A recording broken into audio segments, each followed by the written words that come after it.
عزیز دوستو، بزرگوں اور بھائیوں، اللہ تعالیٰ نے قرآن مجید میں ارشاد فرمایا کہ وَبَشِّرِ الَّذِينَ آمَنُوا وَعَمِلُوا الصَّالِحَاتِ، اے محبوب علیہ السلام خوشخبری دے دیں ان لوگوں کو جو ایمان لائے اور جنہوں نے نیک اعمال کیے، أَنَّ لَهُمْ جَنَّاتٍ تَجْرِي مِن تَحْتِهَا الْأَنْهَارُ، ان کے لیے جنت ہے اور جنت وہ ہے جس کے نیچے نہریں بہہ رہی ہیں۔ اللہ تبارک و تعالی نے اپنے محبوب کریم صلی اللہ تعالی علیہ وسلم کے غلاموں کو خوشخبری سنوائی، اور سنوائی بھی حضور کے مقدس لبھہ مبارکہ سے۔ آپ انہیں خوشخبری دے دیں کہ ان کے لیے جنت ہے، باغات ہیں، اور باغات وہ ہیں جن کے نیچے نہریں رواں دواں۔ لیکن کن لوگوں کو؟ جو ایمان لائے اور جنہوں نے نیک اعمال کیے۔ کچھ نہ کچھ انسان کو نہ عمل کرنا چاہیے۔ وہ جو عمل ہے نا، کوئی بندہ اپنے عملوں سے جنت میں نہیں جائے گا، جنت میں خدا کے فضل سے جائے گا، لیکن یہ جو اعمال ہیں نا، یہ سبب بنیں گے اللہ کی رحمت کا، یہ ذریعہ بنیں گے خدا کے کرم کے متوجہ ہونے کا۔ جب ہم نیک اعمال کریں گے تو اس عمل کی وجہ سے رحمت ہوگی، اور وہ رحمت ہمیں اللہ کے قریب بھی لے جائے گی، اور اس رحمت کی برکت سے رب جنت بھی عطا فرمائے گا۔ ہمارے ہاں یہ ہوتا ہے کہ ہم زیادہ تر چیزوں کو تقریر سننے کی حد تک لیتے ہیں، اچھی نصیحت کا لطف ضرور حاصل کرتے ہیں، اچھے جملے کو اپنے دل میں اس کی فرحت ضرور محسوس کرتے ہیں، لیکن عمل کی طرف نہیں بڑھتے۔ اس کا نقصان یہ ہوتا ہے کہ یہ معاذ اللہ ایک باقاعدہ شعبہ بن جاتا ہے کہ میں نے بڑی خوبصورت تیار کر کے تراش خراش کر کے بات کرنی ہے، بڑی عمدہ کرنی ہے۔ اچھے اچھے ادیب تو پیدا ہوتے ہیں، اچھے خطیب، اچھے واعظ، اچھے سننے والے، داد دینے والے تو پیدا ہوتے ہیں، لیکن اگر عمل کا شوق نہ پیدا کیا جائے تو پھر باتیں نشستن گفتن برخاستن تک رہ جاتی ہیں، اس کا لطف نہیں آتا۔ پھر تو تقریریں ہو رہی ہیں، ہوتی ہیں اور ہوتی رہیں گی، نتیجہ کیا نکلا؟ جو آدمی کہتا ہے میں اتنے سالوں سے تقریر سن رہا ہوں، تو سوال یہ ہے کہ بھئی اتنا سننے کے بعد تم سمرے کتنا؟ سننے کا ایک ہی مقصد زندگی میں آپ سمجھ لیں کہ سننے کا مطلب سنورنا ہے، اور اگر آپ نے خیر کی بات سنی اور آپ سنورے ہی نہیں، میں آپ کو دعوت فکر دیتا ہوں۔ نبی پاک صلی اللہ تعالی علیہ وسلم نے ارشاد فرمایا، ایک عورت تھی، طوائف تھی، ساری زندگی اس کی گناہوں میں گزری معاذ اللہ، پھر وہ ایک کنویں کے پاس سے گزر رہی تھی، ایک پیاسا کتا اس نے وہاں پیاس سے تڑپتے سسکتے دیکھا، اور پھر اس نے اپنے جوتے کو لٹکا کر اپنے دوپٹے کی مدد سے یا جیسے اس سے ممکن ہو سکا اس نے پانی نکالا، کتے کو پلایا، اللہ نے اس کی بخشش فرما دی۔ آپ ماشاءاللہ ہزاروں میں لوگ ہیں، آپ نے بڑی جلدی مجھے یہ بتانا ہے، یہ حدیث آپ نے پہلے بھی سنی ہوئی ہے نا؟ میرا خیال ہے کوئی بندہ نہیں رہا جس نے نہ سنی ہو، سنی ہوئی ہے نا ہم نے الحمدللہ۔ اتنے سارے بندے جو یہاں موجود ہیں انہوں نے سنی ہوئی ہے، تو ظاہر ہے امت مسلمہ میں جتنے لوگ ہیں ڈھیر ساروں نے یہ بات سنی ہوگی۔ لیکن میرا سوال یہ ہے، میں سڑکوں پہ روڈوں پہ سفر کرتا ہوں، ہم نے یہ حدیث درجنوں بار سنی کہ طوائف نے کتے کو پانی پلایا تو اس کی بخشش ہو گئی، لیکن حال یہ ہے کہ سڑک پر کسی گاڑی سے ٹکرا کر اگر کوئی کتا مر جاتا ہے، اب مر ہی گیا ہے، گاڑی والا، موٹر سائیکل والا، پجاروں والا، بس والا کوئی اتنی جرت نہیں کرتا کہ لکڑی کے ساتھ، رسی کے ساتھ ہی پکڑ کے اسے سائیڈ پہ کر دے۔ اس سڑک پہ مرا ہوا پڑا رہتا ہے، یہاں تک کہ گاڑیوں کے ٹائروں کے ساتھ اس کا گوشت لگ لگ کے سڑک صاف ہوتی ہے۔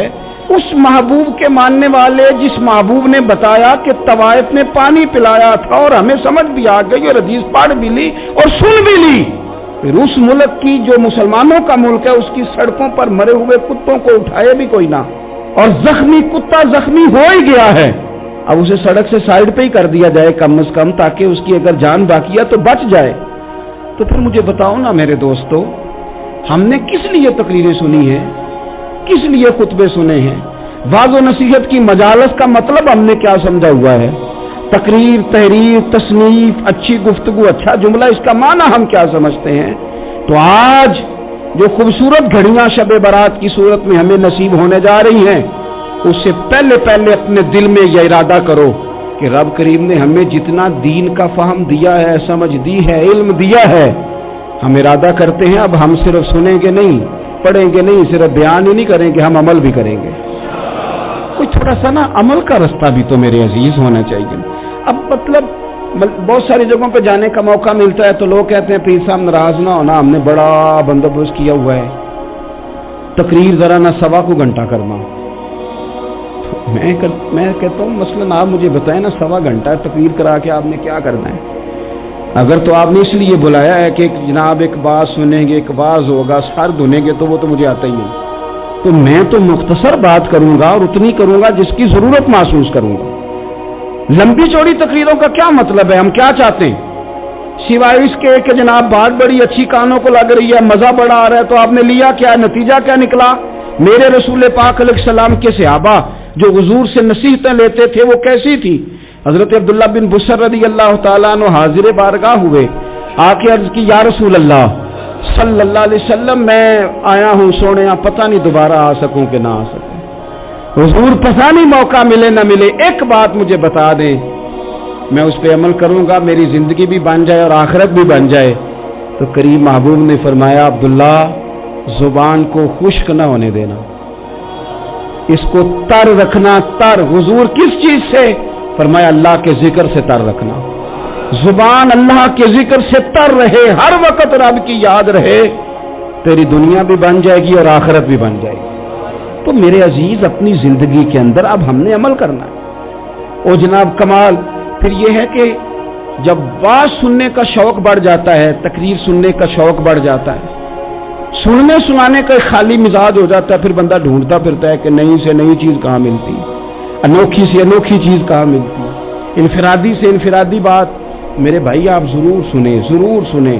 مومن کی گمشدہ میراث ہے، حکمت جہاں سے ملے لیں، لیکن عمل کرنے کے لیے لیں، عمل کرنے کے لیے. اب میرا دل کرتا ہے اب ہماری چپ سے بھی لوگ سبق سیکھیں. حضرت باجید بستامی فرمایا کرتے تھے جس نے ہماری چپ سے کچھ نہیں سیکھا اس نے ہماری تقریر سے کیا سیکھنا ہے. اب تھوڑا سا نا اشاروں کی بولی بھی سمجھیں. اب تھوڑا سا یہ بھی ہو کہ بس بات پوری ہونے نہ پائے اور انسان کی رغبت عمل کی طرف بڑھ جائے. یہ مزاج ہمیں دیا ہے. اب تو بھائی آ جائیں آپ، صبح بھی تقریر کر دیں، دوپہر کو بھی تقریر کر دیں، شام کو بھی تقریر کر دیں، تو پھر یہ بھی ہوتا ہے کہ جناب وہ بیان آپ نے جو سنایا تھا نا وہ ذرا دوبارہ سنا دیں. تو میں کہتا ہوں پہلے سننے پر عمل ہو گیا تو نہ کریں. اب ہمیں تھوڑی باتیں سیکھ کر ان پر عمل کرنا ہے اور آگے بڑھنا ہے. بڑی سادی بات میرے ابا جی بتایا کرتے تھے. والا صاحب کہتے ہیں کہ ایک دیہاتی بندہ نہ چلا گیا وہ کسی مولوی صاحب کی تقریر سننے. تو اس زمانے میں آپ کو پتہ ہے یہ واش روم کا مروجہ نظام نہیں ہوتا تھا، تو لوگ کھیتوں میں دوسری جگہوں پہ پیشاب کے لیے جاتے تھے. تو مولانا نے ایک احتیاط بیان کی. وہ کہنے لگے کہ پیشاب سخت جگہ پہ نہ کرو زمین پہ بیٹھ کر، ورنہ پیشاب کے چینٹے اڑیں گے، کپڑوں پہ پڑیں گے، اور حدیث میں سخت حکم ہے اس مسئلے. تو کوئی نرم جگہ ہو ایسی جہاں پیشاب کریں چھینٹے نہ اڑیں. تو بندہ عمل کرنے والا تھا نا، اس نے میری تقریر سن کے سر دھن کے جانا نہیں تھا. اس نے اتنی ساری ریت لے لی، کپڑے میں باندھ لی، اور وہ اس نے کندھے پہ رکھی ہوئی ہے. جہاں پیشاب کا وقت آتا پہلے ریت بچھاتا، پھر پیشاب کرتا تھا کہ میرے کپڑوں پہ نہ پڑے. ایک صاحب نے اسے کہا کوئی ہفتے بعد چلو بیان سننے چلیں. تو کہنے لگا میں پہلے پہ عمل کر لوں، یہی بڑا ہے.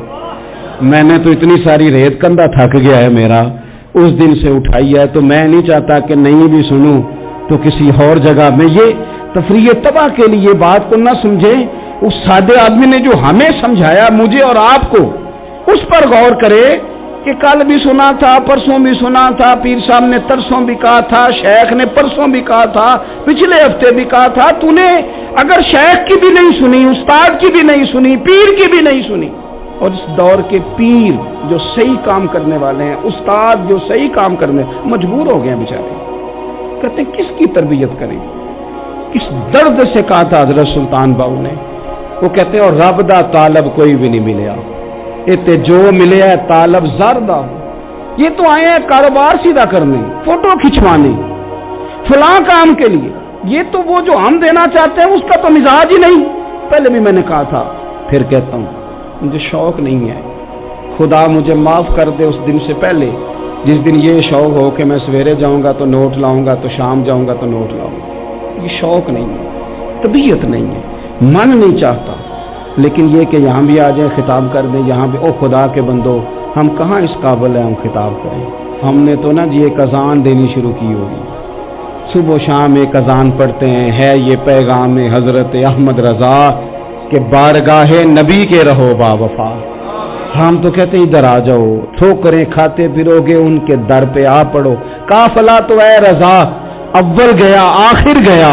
ہم تو کہتے ہیں ادھر آؤ، اللہ رسول کی بارگاہ کی طرف رجوع کرو۔ اور وہ ایک جملے پہ اگر تو عمل ہو گیا، پیار سے باتیں کرتا رہتا ہوں، سب کے ساتھ نہیں کرتا، جس کا مجھے پتا ہو کہ یہ تھوڑا سہ لے گا۔ ایک دوست نے مجھے کہا کہ میں تو آتا ہوں تو مجھے علاقے کے لوگ کہتے ہیں ان کو بلاؤ، تو میں کہتا ہوں پورا عمل کرنا میری غلط ہے، تو پھر میں باقیوں کو بھی لگا جاؤں گا، تو اگر تیرا ہی عمل نہیں ہو سکا تو باقیوں کو میں نے جا کے کیا سمجھانا ہے؟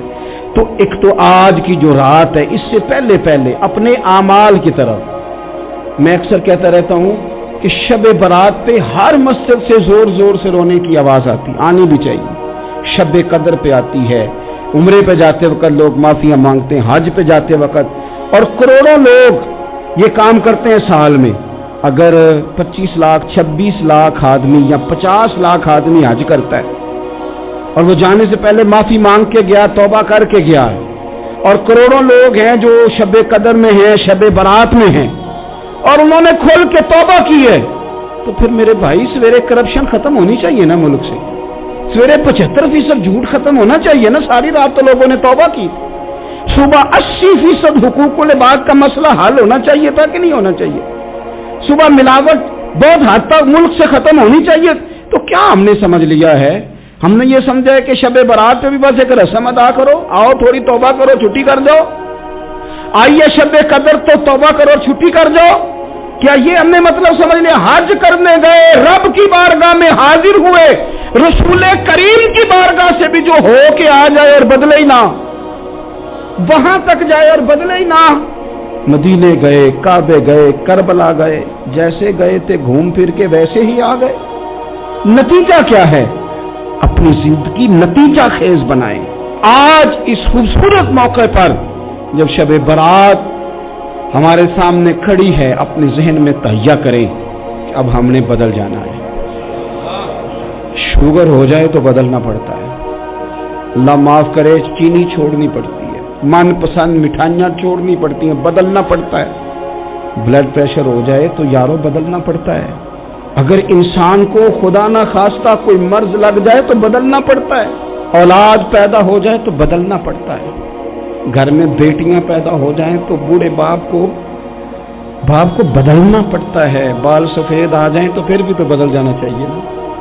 انسان کی عمر 40 سال ہو جائے تو پھر بھی تو بدل جانا چاہیے۔ شب برات پہ توبہ کرے تو پھر بھی تو بدل جانا چاہیے۔ اب بدل جائیں، اب ہم بدل جائیں۔ اب نہ درد ہوتی ہے، گاڑی میں بیٹھیں تو کمر پہ درد ہوتی ہے، اب ہم بدل جائیں۔ اب لوگ بتاتے ہیں تیرے بال سفید ہونے لگ گئے، اب ہم بدل جائیں۔ اب لوگ ہمیں کہتے ہیں بچے جوان ہو گئے، اب ہم بدل جائیں نا یارو۔ اب لوگ ہمیں کہتے ہیں کہ اوہو اب تو آپ اٹھتے وقت زمین پہ پہلے ہاتھ رکھتے ہیں پھر اٹھتے ہیں، اب بدل نہ جائیں۔ اب محسوس ہوتا ہے کہ نیند گہری نہیں آتی، اب محسوس ہوتا ہے کہیں کہیں جسم میں تکلیف ہے، اب بدل نہ جائیں۔ اب نہ کئی کلاس فیلو چلے گئے دنیا چھوڑ کے، بدل نہ جائیں۔ اپنے بہن بھائیوں میں سے کئیوں کا جنازہ پڑا، بدل نہ جائیں۔ ہم میں سے کئیوں نے ماں باپ دفن کر دیے، پھول ڈال دیے قبروں پہ، بدل جائیں۔ اب وقت تھوڑا رہ گیا، اب کچھ تبدیلی کی طرف آئیں، اب توبہ صحیح والی کر لیں، اب استغفار دل سے پڑھیں، اب تبدیل ہو جائیں، اب اپنے اندر باہر کچھ تبدیلیاں لائیں، اب اپنے ظاہر اور باطن کو سنواریں۔ اب اللہ رسول کی بارگاہ میں جانا ہے نا تو کہیں ایسا نہ ہو شرم آئے حضور کے سامنے کھڑے ہوتے، حیا آئے نبی کریم کی بارگاہ میں کھڑے ہوتے۔ اب کچھ تبدیلی لائیں، آج ارادہ کریں کہ آج جو توبہ کریں گے وہ صحیح والی کریں گے، آج جو وہاں استغفار کریں گے اللہ کے حضور حاضر ہو کے تو وہ صحیح والا کریں گے۔